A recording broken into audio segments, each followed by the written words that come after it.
Hello po sa inyong lahat. Isang magandang umaga po sa inyong lahat. Good morning po. Ngayon po ay 24 ng Marso 2026 anyo at ang oras po ngayon dito sa Los Angeles, California ay alas 6:49 ng umaga. Araw po ngayon ng Martes. At nais ko po mag-vlog, mga kababayan, mga minamahal, patungkol po dito kay Harry Roque. Yung mga magsasaka dyan sa Bataan ay naghain ng kasong langgramig kay Harry Roque sa NBI. Ayan po, no? Yan po ang tatalakayin ko ngayon. Mga magsasaka sa Bataan naghain ng kasong langgrabing kay Harry Roque sa NBI. Dumulog po sila sa NBI at isinuplong nila ito si Harry Roque, na kinuha yung mga lupa nila. Aywan ko kung ilan yan, kung 15 sila yan o 16, o parang sa Marabilis ito Marabilis, Bataan. Ako po ay galing na dyan Kaya pala maraming isda dyan sa Bataan ay yung maraming batong silyar, yung adobe. Kung nakakita na kayo ng simbahan, yung mga lumang simbahan, yung ginawa ng Kastila, ganun po ang mga bato dyan. Yung tawag nila ay batong silyar o adobe. Ngayon ay nakipaglibing kami dyan sa Marabilis. Opo. Ay yun ang napansin ko dyan. Grabe ang batong silyar dyan. Yung kabundukan nila, puro batong silyar yan o adobe. At yan po ang ginagawa naman ng simento, yung adobe. Kasi nung yung sinamahan ko yung mga estudyante ko, pumunta kami dyan sa North Sagaray, pataas. Ay dyan pala ang pagawaan ng mga simento. Ay kami dyan, field trip, parang tignan namin yung paggawa ng simento. Ay ang daming gumagawa ng simento pala dyan sa lagpas ng North Sagaray, Bulacan. Opo. Ngayon ay saan ka ko galing ang mga simento? Ayun pala, minimina nila yung mga adobe. Bundok dyan, adobe. Yung batong silyar.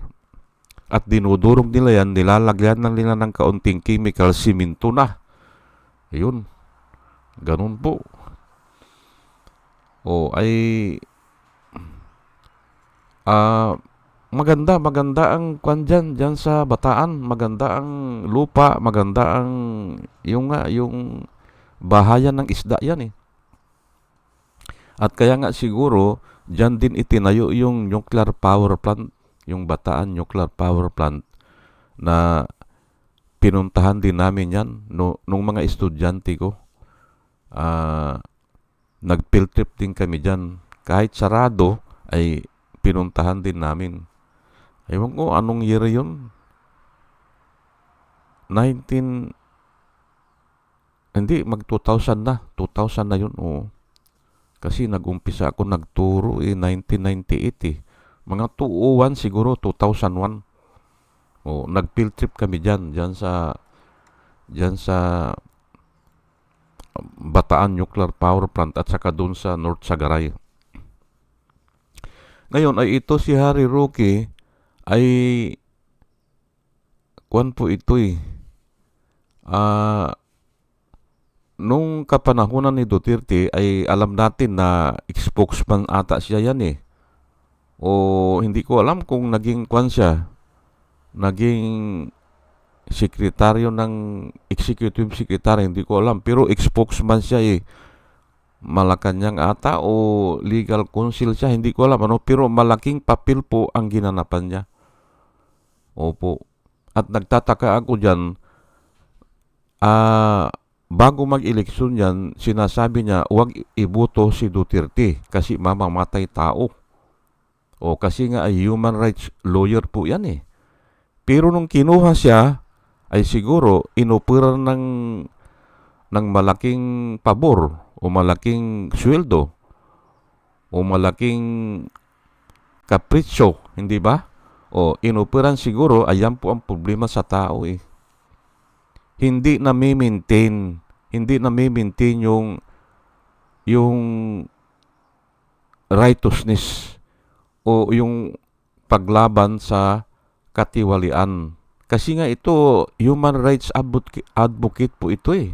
At dyan sa sumikat, si Harry Roque. Sumikat po sa dyan. Kasi halos lahat ng mga kaso ng mga maliliit na tao, siya ang kumukuha eh at pinagtatanggol niya. O, sumikat siya dyan. Ay, pero nung kinuha naman siya ni Duterte, aywan ko kung spokesman nga eh. Ayan na nga. Hanggang sa siya na ang naging na-involve na siya dyan sa mga pugo. Siya na ang naging attorney ng mga pugo.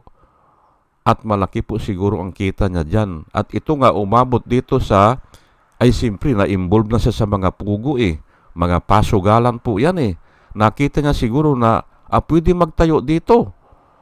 Taga-Bataan ata yan eh. Pwede magtayo dito, ayan. Ay simpre may mga pag-aari ng iba yan eh. Yung mga lupa dyan, o hanggang nga kung minsan sa kabundukan, may mga may-ari na eh. Kasi ina-applyan na po yan eh. Diyan sa Bataan. Taga-Bataan po kasi ang tatay ko. Kaya alam ko yan. Mahal po ang lupa dyan. At saka yung parang lumiliit ang lupa. Kasi nga ang dami ng tao eh. Ang dami na eh. Maliit lang po yung Bataan eh. Halos kalahati lang ng Sambales yan eh. Ngayon, ay ito nga, hindi ba, nang lang grab siya. O, malakas ang loob niya kasi nga si Duterte ay kung umakto, hindi ba? Kung umakto si Duterte, walang batas-batas eh. Wala, siya ang batas eh. Si Duterte po, hindi ba? They act with impunity. Kaya nga ito, malakas ang loob ni Harry Roque na maglanggrab. At wala nga nangyari dun sa kaso eh. Sinampahan siya ng kaso sa ombudsman, pero pinatulog lang ata o dinismiss ata ni Samuel Martires eh, hindi ba? Walang nangyari. Ganon sa kaso din ni Joel Villanueva. Nirekomenda nung dating ombudsman si Conchita Carpio Morales na tanggalin na sa pwesto yan dahil mabigat ang kaso. Kitang-kita ang kaso. Maraming ebidensya. Ay ang ginawa ni Martires ay pinatulog lang at nung bandang huli ay dinismiss dahil walang nakakaalam. Sila lang ang nakakaalam. Tanungin natin sila kung sino nakakaalam. Sila lang. Dalawa lang sila. O, na aywan ko, pero the proper term is pinababa ang kalidad ng kaso. Kasi hindi naman siya pwede mag-dismiss eh. Bakit niya i-dismiss? Hindi naman siya hurado, hindi ba? O, prosecutor lang siya. Siya lang ang nag-gather ng mga evidence at siya ang special prosecutor po kasi ang ombudsman eh. At napakalaki po ng power yan. He has the power to suspend or to remove erring public official from office. Ayan po. They can investigate on their own din yan. O, motu proprio. O, walang magsusugo sa kanila pero pwede sila mag-imbestiga. Ayan po. Yan ang power. Ay bakit naman ang ginawa niya doon sa kaso ni Joel Villanueva, doon sa Napolis scam, ay kulang-kulang ata 10 million ay wala na, hindi ba? Kaya pala ito si Joel Villanueva, malakas ang loob niya, doon sa Senado, sumisigaw siya, wala na akong kaso kanya. Wala na akong kaso, sabi niya. Ngayon, pinagtataka ko po yan. Bakit niya sasabihin na wala siyang kaso? Ay yun pala, dinismiss na, actually, hindi dinismiss kung hindi pinahina ng pinahina. At yun nga, ay wala na. Hindi na isinampa. Ang ibig kong sabihin, ay kung hindi na isinampa, ay anong lilitisin ng Sandigan Bayan? Ayan po. Ngayon, ito si Harry Roque, ganun din ang nangyayari dyan. Ganun din. Kaya nga, ay malakas ang loob. Dahil nga, hawak siya ni Duterte. O kaya ay kakampi niya sila Sara Duterte. Ayun po. Ay pero nga, ay sinabi ko na kahapon, ang topic ko kahapon, God can create anything. Opo, ayan nga, pinag-away-away na sila kasi nga, si Madriaga pala ang sumusuporta, si Ramil Madriaga ang sumusuporta doon sa mga magsasaka ng Bataan. Nag-away sila ngayon ni Harry Roque. Nag-away sila. At yun nga, alam nyo po, wala tayong pakialam dyan wala tayong alam dyan. Ay ngayon, pumutok ang balita, hindi ba? Ay dahil sa ganun, ay naibilanggo si Madriaga, binilanggo ni Roque. Malamang sa tulong din ito ni ni Sara Duterte. Kaya nagalit na si Madriaga, si Ramil, hindi ba? Ay nag-testify na siya against Sara Duterte. Ayan po God can make anything. Maniwala po kayo sa akin. Ay mayroon palang bumati kahapon si pasalamatan ko lang muna sandali, si Ana Marie Aldisimo po, 5176. Salamat po sa pagbati at natutuwa daw siya dahil sa yung mga sinasabi natin ay mabuti at totoo. Sabi niya ay yan po ang nilalakad ko dito Kaya hindi ko po inaalis yan. Kahit na 7 lang ang nanonood o 8, pero afterward nagiging 20, ganyan. Dahil sa katagalan ay may nanonood din Pero yung iba inaalis ko, yung mga topic ko na masyadong personal, katulad kay Robin Hood Padilla, tinatanggal ko agad yan. Kung mga ang kwan ay personal.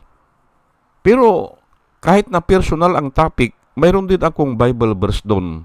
Kaya salamat po sa appreciation ina-appreciate ko rin si Ana Marie Aldisimo, 5176. Salamat po ay ito tuloy ko lang po ngayon ay binaliwala ng ombudsman yung sumbong ng mga magsasaka. Opo, diyan sa Bataan patungkol kay Harry Roque ay binaliwala. Ay simpre ay hahanap po ng ibang venue po yan hindi ba? Ganun po hahanap ng hustisya po yan Yung mga tao na inalisan ng lupa. Ayan po, hahanap po talaga yan At makapag-get even sila o gaganti sila. At ayan po ang nangyari. Pumunta sila sa NBI. Ayan po. At ang NBI ngayon ay malamang ay iimbestigahan yan. Sa bagay, wala naman sa Pilipinas. Wala naman dyan si Harry Roque Pero, kwan po yan. Disadvantage po yan kay Sara Duterte. Kasi nga, ay magkakasangga sila pinabilanggo nila si Ramil si Ramil Madriaga na dati niyang kasamahan. Ayan po bakit nangyari yan? Ay iyan po ang sinasabi ko na kamay ng Diyos. Ito pong sabihin ko sa inyo pag ang nagiging kalaban mo na ay yung dati mong kasamahan, kamay na po ng Diyos yan. Opo. kamay ng Diyos ang lumalakad dyan. O finger of God, o wisdom of God, kung ano man ang tawag nyo dyan. O, kasi si Jesus Christ, ang sabi niya, if I do this because of the finger of God. O, sabi niya, kaya nga, maaring siya ang finger of God eh. O hand of God. O kaya wisdom of God. O, ay walang magagawa dyan ang mga tao na they act with impunity.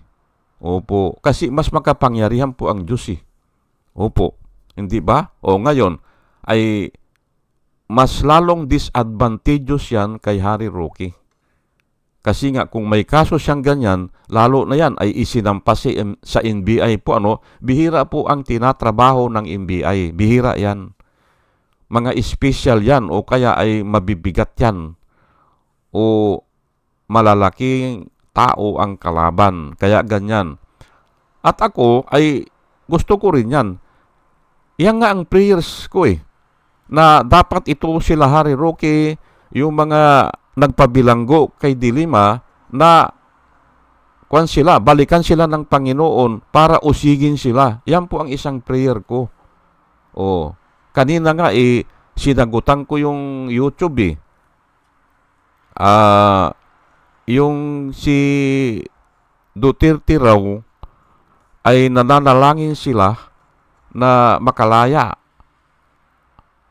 Si Alan Peter Cayetano, ang sabi niya, ngayon naandyan sa Facebook, nakita ko, bakit daw ang mga tao walang clamor, hindi nagre-request na palayain na si Duterte. Bakit daw walang ganun? Ay kako, ay ang prayers nga ng mga tao is to have Duterte arrested. Yun po ang sagot ko doon. That is their plea. Their plea is to arrest Duterte. Ayan po. Hindi ba? Ayun ang panalangin nila eh. At nagpapasalamat sila sa Panginoong kako dahil natupad. Oh. Paano ang mga tao ay lalahok sa mga pre-Duterte campaign? Hindi ba? Hindi ah. Yun ang sagot ko. Oh. Pero nga, balikan po natin ito si Harry Roque. Ang masasabi ko lang dyan kay Harry Roque na yan, ang katotohanan po, mahirap pong labanan. Kahit na nagbayad ka o nagsuhol ka ng mga judges o ng ombudsman o malakas ang impluensya mo dahil kay Sara Duterte, konektado ka kay Sara Duterte, hindi po tatagal yan. Kasi may Diyos. Hindi tatagal yan. Ang Diyos po ay katotohanan. Kaya hindi mo pwedeng labanan ang katotohanan. Kung naglanggrab ka dyan, ay hindi mawawala yan. Naandyan parati yan. Ay lalo na ngayon, naku po, disadvantageous po talaga ito kay Harry Roque at saka kay Sara Duterte. Kung mag-testify na ito si Ramil Madriaga. Wala siyang kawala dyan eh. Wala eh. Kasi dati niyang kasamahan eh. O dati niyang kompedant, hindi ba? Pinagkakatiwalaan niya. Ay ngayon, ayun ang magsusuplong sa kanya. Paniniwalaan po ng tao eh. Ang dami ko na po nakita mga kababayan, mga minamahal. Si Enrile, nung binitray niya si Marcos, si Tandang Marcos, pinaniwalaan siya ng tao eh. Si Chavit Singson, dating kasamahan din ni Irap, nung binitray niya si Irap. Nung binitray niya si Irap, pinaniwalaan din ng mga tao yan. Hindi ba? Si Modesto Mercado, ng Vice Mayor ng Makati City, hindi ba? Ay binitray din niya si Jojo Marbinay, hindi ba? Panalo sana yan si Jojo Marbinay ng pagka-presidente. Front runner po yan eh. Ay nung nakita sa bagay, hindi naman natin masisi si merkado, honesto merkado. Dahil nga ipinangako pala sa kanya yung mayor, o sa susunod ikaw na ang mayor ha. O ay hindi naman siya ang hindi naman siya ang kasi ang pinapakandidato ay yung anak, si Junjun, hindi ba? Si Junjun Binay. O kaya yung asawa. O ay nagalit na siya. Ganun po ang Diyos po ang gumagawa ng ganyang mga sitwasyon. Pati yung kay Irap nagalit si Sabi Chinson dahil papalitan siya ni Atong Ang. O, hindi ba? At ito naman sila Enrile ay nagalit din sila kasi nga ay yung mas yung dyan kasi sa Malacanang noon, mas dumadami na ang mga Bisaya. Ayun, ay Ilocano si Marcos. Ayun, nagalit na rin sila Namumonitor ko po yan kasi nga mahilig po ako magbabasa noon Ayan Ngayon ay ito nga ito po ang Bible verse na i-share ko po sa inyo para patunayan natin na kahit nagbayad na ito si Harry Roque ng mga judges noon at maaring ito si Samuel Martires ay binayaran niya ito kasi nga itinago lang yung kaso o dinismiss o aywan ko, pinahina yan Ganun lang po yan Kahit na ganun, lalabas at lalabas din ang katotohanan. At ito na nga Luke 8 verse 17. For there is nothing hidden that will not be disclosed. Yan po ang nakasulat Yan po ang sinabi ni Jesus Christ. Hindi ba? There is nothing hidden that will not be disclosed and nothing concealed that will not be known or brought out into the open. Ayan po, lalabas at lalabas po at ito na nga, lumalabas na. Hindi ba? Iimbestiga na ng NBI.